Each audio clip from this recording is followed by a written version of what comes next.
It's a costume party and I don't have a costume. You'll be fine.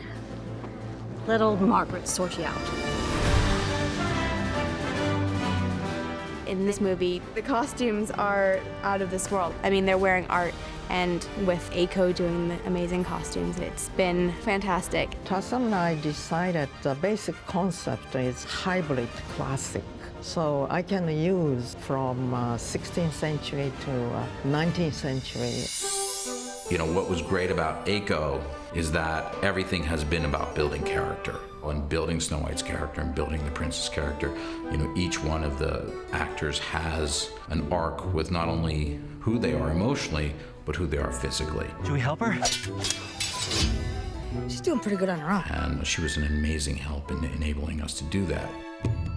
ALCOTT created hundreds of dresses, all made specifically for the movie. Nothing was bought off the rack, and I think it really is quite amazing eye candy. I only have 4 costumes in the movie, but those 4 are so different and they're so beautiful. They represent the different stages of snow. I go from being the young princess, which is this outfit, to having the white ball gown, then my fighter outfit, which is what Napoleon decks me out in, and then I'd probably have to say my favorite is my wedding dress, just because of the color and the iconic nature of the overall look.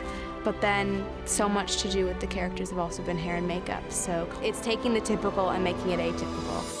I'm sorry seeing you in this dress has caused me to lose my words. Because of her color fabrics, there are all different color palettes. And we went through the color palettes to produce the makeup, and we went through the color palettes for the hair and for the wigs. And ALCOTT was very present for that because they actually had to match with the costumes, and especially at the Evil Queen's wedding.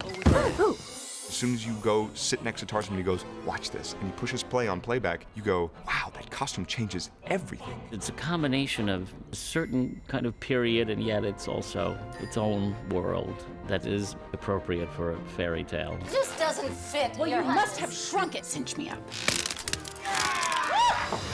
I knew I was the same size. Everyone has magic within them. Yes.